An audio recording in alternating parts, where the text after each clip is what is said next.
Hello students, आप सभी लोग कैसे हैं। देखें, जैसा कि आप लोग देख रहे हैं, क्लास 12 फंक्शन के अंतर्गत आज मैं आप लोगों के लिए एक बहुत ही अच्छे महत्वपूर्ण टॉपिक पर चर्चा करने जा रहा हूं, जो इम्पोर्टेंट टॉपिक है और स्टूडेंट्स को अक्सर ये कठिन लगा करते हैं। तो इन पर आज अपन चर्चा करते हैं। जैसा कि आप लोग बोर्ड पर देख रहे हैं, greatest integer function, greatest integer function, महत्तम पूर्णांक फलन, ये क्या होता है, इसका ग्राफ क्या होता है, ये फंक्शन कंटिन्यूअस होता है कि नहीं होता, डिफरेंशिएबल होता है या नहीं होता, इस पर आज अपन चर्चा करेंगे। इसके बाद कुछ और फंक्शंस हैं, उन पर भी चर्चा करेंगे। तो देखें, सबसे पहले इसकी डेफिनेशन पढ़ें। ग्रेटेस्ट इंटीजर फंक्शन होता क्या है, इसकी डेफिनेशन या इसके बारे में जानने की कोशिश करते हैं। एक फलन एनी रियल वैल्यू फंक्शन, एक वास्तविक फलन एफ सच दैट आर से आर में, आर इंटू आर यानी रियल नंबर से रियल नंबर में डिफाइन है, is called greatest integer function. Greatest integer function F x equal, greatest integer function को स्क्वायर ब्रैकेट से इस तरीके से रिप्रेजेंट करते हैं और यहां लिखेंगे for every x belongs to real number. ठीक है ना। देखें इसको, अब ये होता क्या है, इसको आगे थोड़ा सा ध्यान देना। Where x is less than equal x is greatest integer. Greatest integer, इसको ध्यान से समझें, ये है क्या है एक्चुअली में। ये डेफिनेशन बच्चों को बहुत कठिन लगती है, बहुत सिंपल लगेगी आपको अगर आप पूरा वीडियो देखेंगे तो। देखें, इसको समझने की कोशिश करें, है क्या ये। इसका मतलब है कि इस स्क्वायर ब्रैकेट से बाहर एलिमेंट किस नियम के अनुसार निकलेगा। तो वो कह रहा कि इसके बाहर जो निकलेगा वो या तो इसी के इक्वल होगा, या तो इसी के इक्वल होगा, या इससे छोटा होगा, या इससे क्या होगा, छोटा होगा। ठीक, और क्या होगा, वो इंटीजर भी होगा। ठीक, क्या होगा, ग्रेटेस्ट इंटीजर होना चाहिए, उससे बड़ा कोई इंटीजर नहीं होगा। ठीक है, जैसे देखें, एग्जाम्पल्स ले रहे हैं अपन यहां पे। जैसे हमने लिखा, मान लीजिए 2.1। ठीक, तो 2.1 जो होगा अकॉर्डिंग टू डेफिनेशन के अनुसार क्या कह रहा है, इसका आंसर या तो इसी के इक्वल होगा या इससे छोटा होगा, लेकिन जो छोटा होगा वो इंटीजर होना चाहिए और सबसे बड़ा इंटीजर होना चाहिए। तो देखें, अगर इसकी आप यही का यही आंसर देते हो इसी के इक्वल, तो ये इंटीजर नहीं है। तो इंटीजर तो नहीं है, तो इसके इक्वल तो हो नहीं सकता। अब इससे छोटा देखें, तो 2.1 से छोटे कितने इंटीजर होते हैं, 2, 1, 0, -1, -2 इस टाइप। इनमें सबसे बड़ा कौन है, 2, तो इसका आंसर होगा 2। ऐसा ही और चले देखें, जैसे हमने लिखा 2.5, इसका आंसर या तो इसी के डेफिनेशन के अनुसार या तो इसी के इक्वल होगा या इससे छोटा। अगर हम इक्वल लिख रहे हैं तो वो इंटीजर नहीं है, तो इससे छोटा लिखें तो इससे छोटे इंटीजर क्या होते, 2, 1, 0, -1, -2, लेकिन उनमें भी सबसे बड़ा तो 2। ठीक, तो आपने यहां से देखा 2.1 का आंसर भी 2, 2.5 का आंसर 2, ऐसा ही 2.3, 2.4, यानी 2 और 3 के बीच के जितने भी आंसर होंगे, 2 से बड़े और 3 से छोटे, उन सबका आंसर 2 आएगा इसमें। ठीक। ऐसा ही आपका मान लीजिए हमने लिखा 1.5, तो अगर इसी के इक्वल है तो इंटीजर नहीं है, और इससे छोटा ले रहे तो 1.5 से छोटे इंटीजर ये होते। इनमें सबसे बड़ा कौन है? 1, तो इसका आंसर क्या होगा? 1। ऐसा ही 1.2 का भी 1, 1.3 का भी 1, 1.4 का भी 1। यानी यहां से हमें एक चीज मिल गई आपकी, क्या कि ये जो आपका हम कहें कि 1 से बड़े और 2 से छोटे, इनके लिए इसका जो आंसर होता है वो हमेशा क्या होता है? 1 से बड़ा और 2 से छोटा, इसके लिए आंसर होता 1। ऐसा ही ले हम 2 से बड़ा और 3 से छोटा, इसके लिए इसका आंसर होगा सभी के लिए 2। 2 और 3 के बीच जितने भी डेसिमल 2.1, 2.2, 2.3, 2.4 इस टाइप से। ऐसा ही और बढ़े 3 और 4 के बीच के जो आंसर होंगे वो कितना होगा? 3। 4 और 5 के बीच इसका जो आंसर होगा ग्रेटेस्ट इंटीजर फंक्शन का वो 4 होगा। ठीक है। ऐसा ही नेगेटिव में होता है। ऐसा ही किसमें होता? नेगेटिव में होता है। तो नेगेटिव में किस टाइप से होगा? -1 और 0, -1 और 0 के बीच के जितने भी होंगे, यानी 0 से छोटे और ये -1 से कैसे बड़े, इन सब का आंसर, यानी इस टाइप से अगर हम लिखें कि -0.5, -0.6, -0.7 इस टाइप से, ये इसके बीच में आएंगे। -1 से तो कैसे हैं ये बड़े हैं, बट 0 से कैसे हैं छोटे।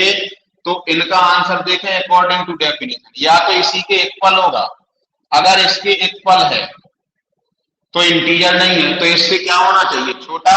तो -0.5 से छोटे इंटीजर होते -1, -2, -3, उनमें सबसे बड़ा लेना। तो इसका आंसर होगा -1, इसका भी -1, इसका भी -1। तो इसके लिए इसका आंसर क्या होगा? -1। ऐसा ही -2 और -1 के बीच के लिए इसका आंसर होगा -2। -3 और -2 के लिए इनका आंसर होगा -3। ठीक। ये तो हो गई डेसिमल नंबर्स की बात। वो जो इंटीजर होंगे उनका इंटीजर ही आंसर होता। जैसे 0 का 0 ही होगा, 1 का 1 होगा, 2 का 2 होगा, -1 का -1 होगा, -6 का -6।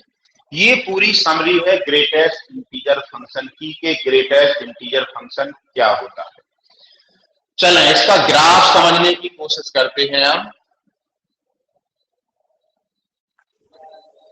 देखें ध्यान से,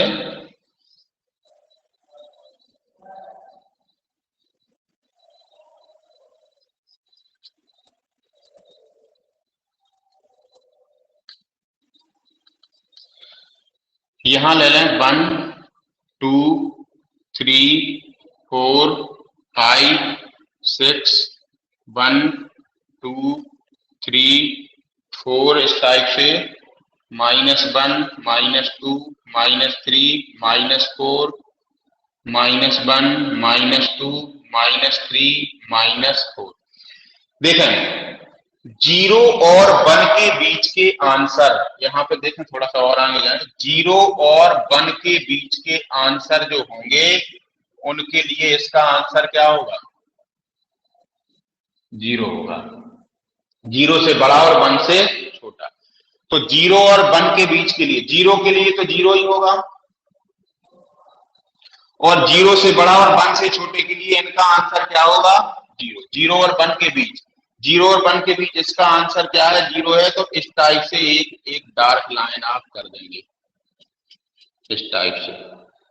ठीक। और 1 और 2 के बीच का आंसर क्या है? 1। जब 1 और 2 के बीच का आंसर दोगे, देखें 1 पे तो 1 ही मिलेगा, जब 1 है तो इसका आंसर क्या मिल जाएगा? 1। और 1 और 2 के बीच का जब आंसर लेंगे तो इसका मान मिल गया 1, तो इस टाइप से आ जाएगा। यहां एक होल बनाए, क्यों? क्योंकि 2 पे इसका मान 2 नहीं, 2 पे क्या है आपका? 2 पे इसका मान 1 नहीं है, 2 है। तो इसके और ऊपर चले जाएंगे इस टाइप से। ठीक है। और 2 और 3 के बीच इसका मान हमेशा कितना है? 2 और 3 के बीच इसका मान है 2, तो इस टाइप से आ जाएगा। 3 पे इसका मान 3 है तो यहां आ जाएगा, यहां हम होल लगा देंगे, ठीक। और फिर आपका 3 और 4 के बीच इसका आंसर हमेशा सब कितना है? 3 और 4, यहां पे लेना, थोड़ा सा और इधर बना दें। 3 और 4 के बीच इसका आंसर ये है। तो इस टाइप से आपको मिलता जाना आंसर, देखें इस टाइप से बनते चले जाएंगे आपके, इस टाइप से ये। और इधर देखें 0 और -1 के बीच इसका आंसर कितना है? देखो कहां गया? -1 और 0 के बीच का आंसर है -1, यानी इस टाइप से 0 और -1 और 0 के बीच का आंसर -1 है, तो इस टाइप से आना, यहां आपका ये आ जाएगा।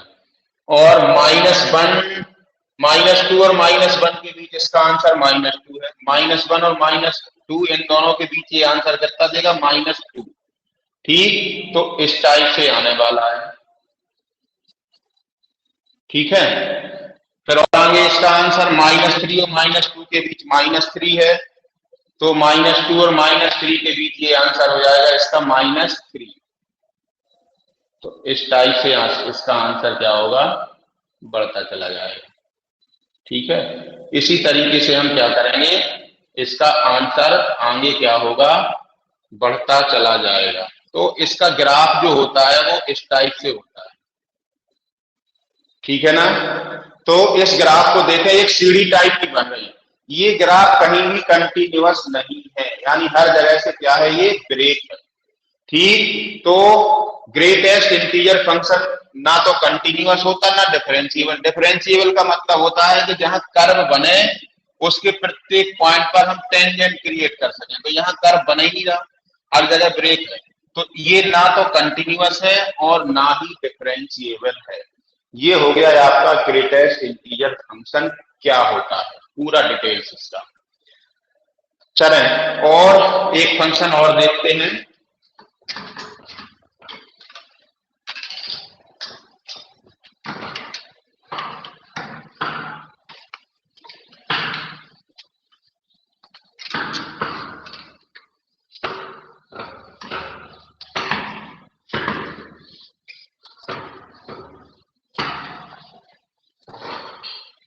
एक होता दूसरा सिग्नम फंक्शन।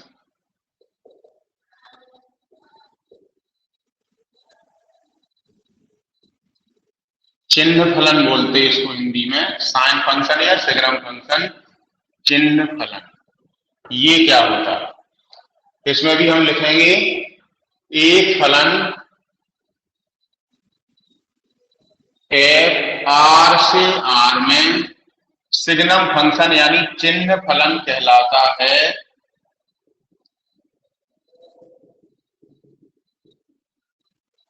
यदि इसकी डेफिनेशन इस टाइप से है, 1 if x is greater than 0, 0 if x equal 0, -1 if x equal less than 0। इसको ध्यान से समझें, इसके केवल 3 ही मान होते हैं।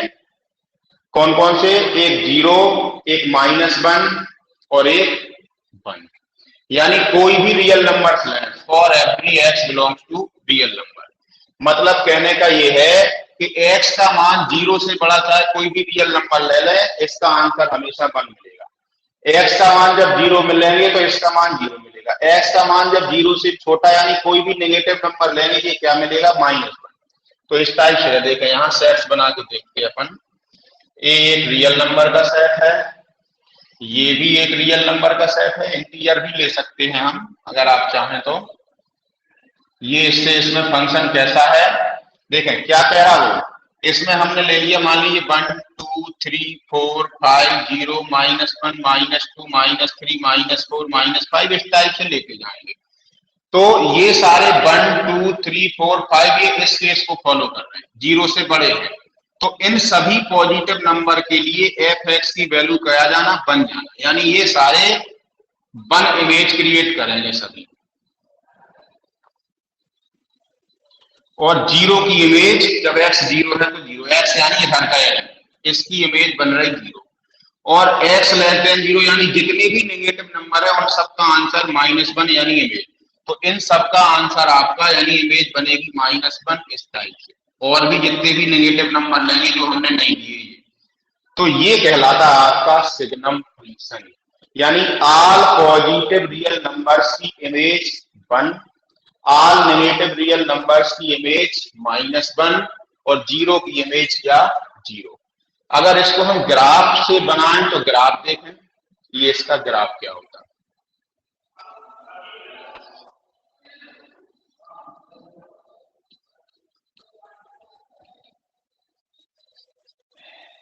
देखें x इक्वल 0 पर फंक्शन की वैल्यू कितनी है 0, यानी और यहां ले लेंगे 1 2 3 4 और आगे, और यहाँ -1 -2 -3 और यहाँ 1 2 3 -1 -2 -3। देखें अब वो कह रहा है x ग्रेटर देन 0, यानी इन सभी के लिए फंक्शन की वैल्यू कितनी है 1 के लिए भी 1 है, 2 के लिए 1, 3 के 1 के लिए कितनी है 1, 2 के लिए कितनी 1, 3 के लिए कितनी 1, 4 के लिए कितनी 1, ऐसे 5 के लिए। तो ये आपका इस टाइप से यहाँ ऐसा, यहाँ एक होल बना देंगे क्योंकि 0 पे तो कितनी है 0, होल का मतलब होता है ये बिलोंग नहीं कर रहा और डार्क का मतलब है ये बिलोंग कर रहा। ये हो गया है आपका f(x = 1)। अब x लेस देन 0 सारे इधर आएंगे, इन सब के लिए इसकी वैल्यू क्या है -1 के लिए -1 -2 के लिए -1 -3 के लिए भी -1। तो इस टाइप से ये बचाने वाला होगा। यहाँ भी ये होल बनाएंगे, क्यों, क्योंकि 0 पे तो 0 है। ये हो गया f(x = -1)।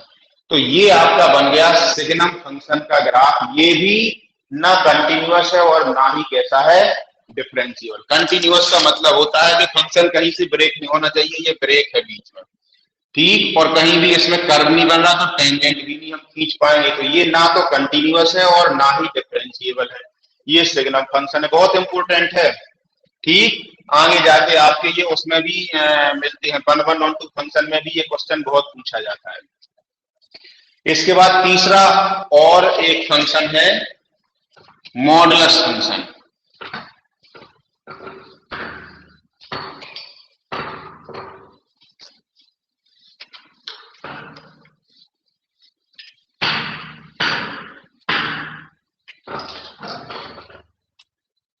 अगला है मॉडुलस फंक्शन। इसी को एब्सोल्यूट भी फंक्शन बोलते हैं, एब्सोल्यूट फंक्शन। हिंदी में इसी को बोलते हैं मापांक फलन या निरपेक्ष मान फलन। ये क्या कहलाता देखें,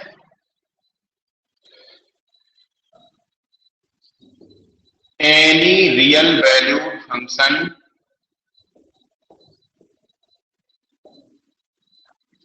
f such that real number to real number is called absolute function। Absolute function या इसी को हम बोलेंगे मॉडुलस फंक्शन। इफ ऐसा आना चाहिए f(x = mod x), वेयर ये होना चाहिए for every x belongs to set of real number.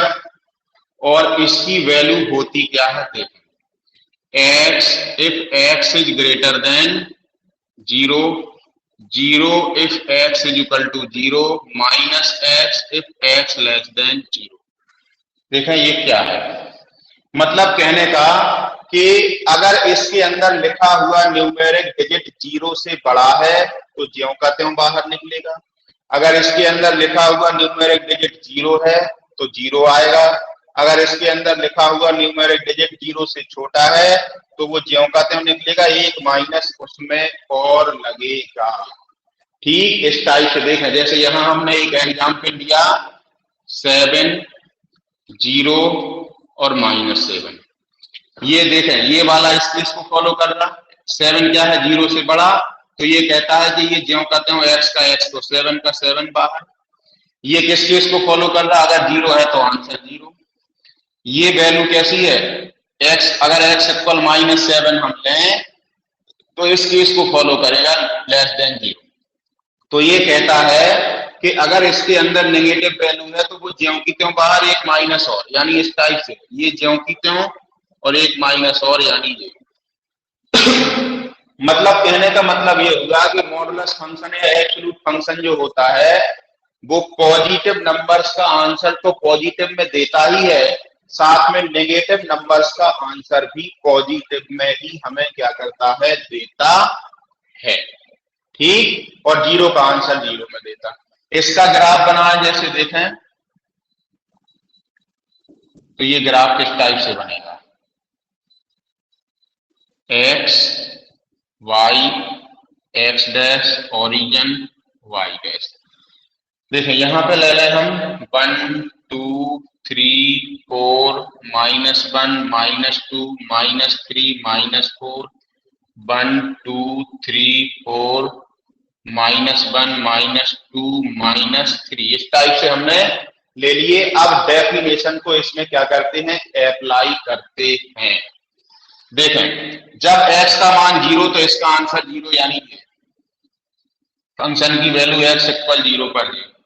x is greater than 0 पे इसका आंसर ये, यानी अगर 1 है तो 1, 2 है तो 2, 3 है तो 3, 4 है तो 4। तो 1 पे मिलना 1, 2 पर मिलना 2, 3 पर 3, 4 पर 4, ऐसा ही 5 अगर है तो 5। ठीक, अब और देखें अगर -1 है तो भी 1, -2 का भी 2, -3 का भी 3, -4 का भी 3। तो अगर x इक्वल -1 है तो आंसर क्या है, 1, यानी ये। x इक्वल -2 तो भी आंसर क्या है, 2, यानी ये। x इक्वल -3 है तो आंसर क्या है, 3। x इक्वल -4 तो आंसर क्या है, 4। अगर इन सभी को हम मिला दें तो इस टाइप से एक ग्राफ हमें क्या होता है, मिलता है। ये इनफाइनाइट तक चला जाएगा ऊपर। तो ये आपका होता है मॉडुलस फंक्शन का ग्राफ। देखें ये कंटिन्यूअस तो है क्योंकि कहीं से ब्रेक नहीं है, बट डिफरेंशिएबल नहीं है।